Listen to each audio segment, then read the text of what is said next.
এই সামারে একদিনও properly cycling করা হয় নাই, বিকজ আমার এই মুহূর্তে একটা স্কুটি ছাড়া, ইলেকট্রিক স্কুটি ছাড়া আর কোনো সাইকেল নাই। So what, there is another way, let's গো।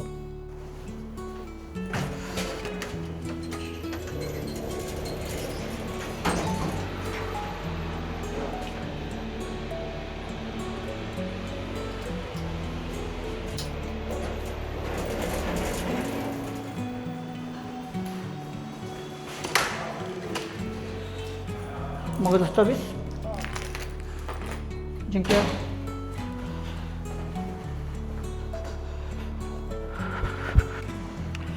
আমার ডরমেটরির পাশেই একটা স্টপেজ আছে, তো এইটা চালানোর জন্য একটা অ্যাপ লাগবে। So I have already created my profile. তো এখন জাস্ট স্ক্যান করলেই আমি বাইক চালানো শুরু করতে পারবো। স্ক্যান করার আগে একটু সাইকেলের প্রপারলি হুইলগুলো ঠিক আছে কিনা দেখে নেওয়া উচিত। সিমস ওকে।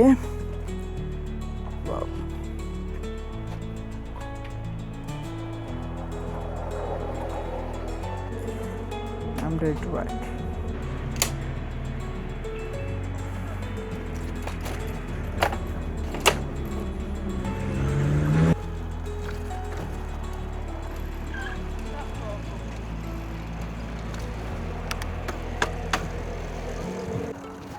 আমার যতটুকু মনে পড়ে, বাংলাদেশেও এরকম বাইক শেয়ারিং একটা প্রতিষ্ঠান জো বাইক নামে খুব সম্ভবত জাহাঙ্গীরনগর ইউনিভার্সিটিতে বেশ কয়েক বছর আগে একবার তাদের যাত্রা শুরু করছিল, বাট আনফর্চুনেটলি সেটার কন্টিনিউ করতে পারে নাই।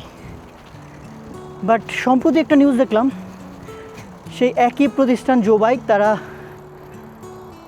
মেট্রোল কর্তৃপক্ষের সাথে কোলাবোরেশন করে হচ্ছে আবার ঢাকায় কার্যক্রম শুরু করতে যাচ্ছে।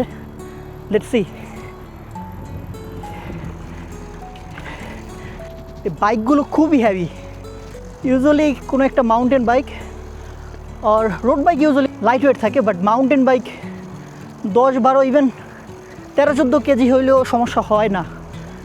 কিন্তু এই বাইক চালানোর ক্ষেত্রে আমার মনে হচ্ছে মিনিমাম 20-25 কেজি ওয়েট হবে।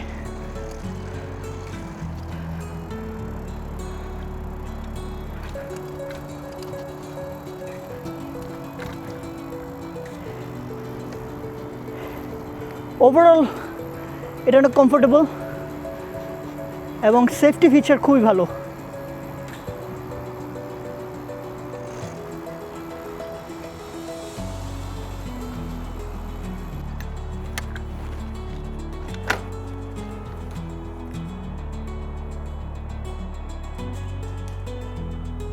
অ্যান্ড রাইডের মাঝখানে চাইলে পজ রাইড দিয়ে রাখা যায়, ম্যাক্সিমাম 10 মিনিটস,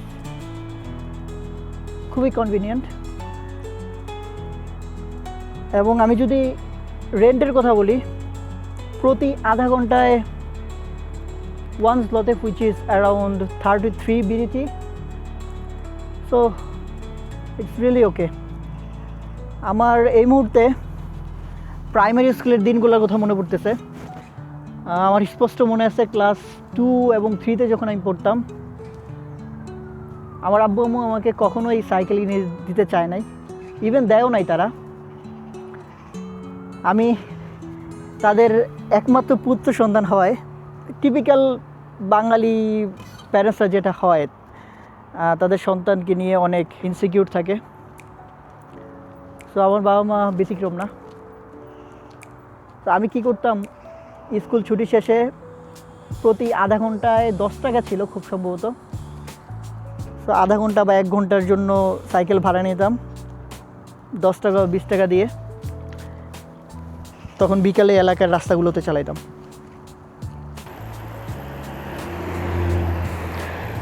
আজকের ওয়েদারটা খুবই ভালো, পারফেক্ট সামার ওয়েদার। বিগত কয়েকদিন পোল্যান্ডে যে টেম্পারেচার ছিল, even up to 38 degree Celsius, আমার গত 3 বছরে পোল্যান্ডে আমি এমন গরম দেখি নাই। Just imagine 38 degrees Celsius and humidity 25% or 30%. ছাতা ছাড়া 5 মিনিটও বাইরে হাঁটা পসিবল না, লিটারালি ইম্পসিবল। আজকের ওয়েদারটা খুবই ভালো, 20-22 ডিগ্রি সেলসিয়াস, এখন একটু কম। তো সূর্য ডুবে গেছে অলরেডি, 8:15 বাজে। Most probably 17 or 18 degree Celsius. এ ধরনের ওয়েদারে সাইক্লিং করতে খুব ভালো লাগে।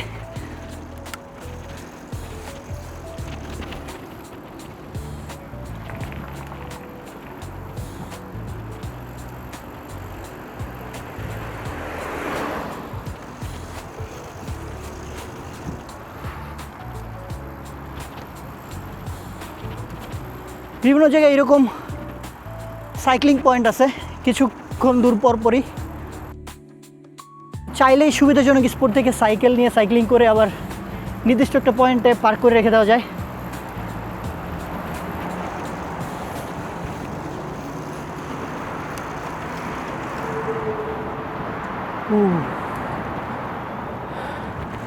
আমি অনেক দিন পরে এই রোডে সাইক্লিং করতেছি,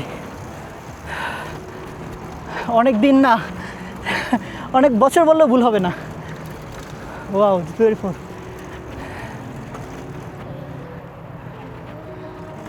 বাট টু বি অনেস্ট, আজকে এই সাইকেল দিয়ে সাইক্লিং করতে আমার খুব কষ্ট হচ্ছে।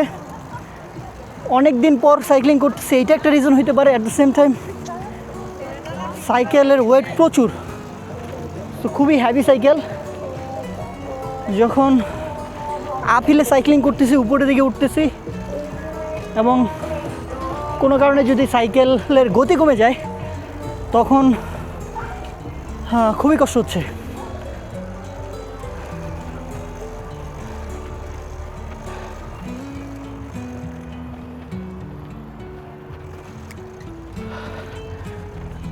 এই পার্টিকুলার রাস্তাটা শুধুমাত্র সাইক্লিংয়ের জন্য। দুই পাশে স্কেটিং অ্যান্ড মিডলে cycling, there is no risk. Main রুটে সাইক্লিং করতে খুবই বোরিং লাগতেছিল, সো লেকের পারে চলে আসলাম।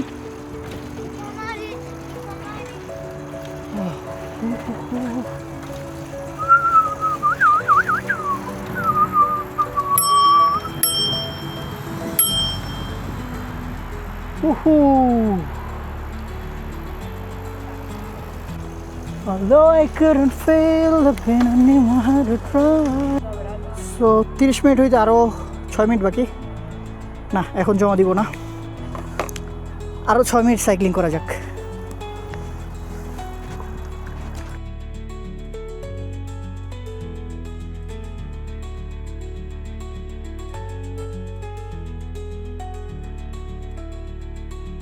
Cześć, siema.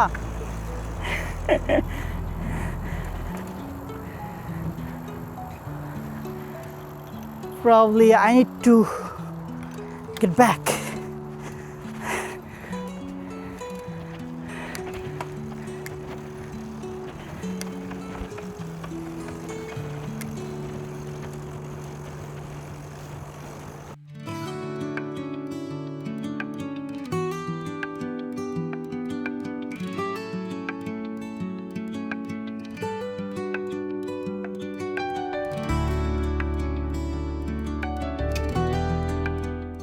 Oh, it's 27 minutes.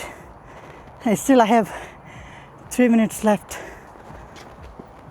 সন্ধ্যা হয়ে গেছে, আজকের মতো এখানে পার্ক করে রেখে দিই। So lot of bicycles here, minimum 50 or more.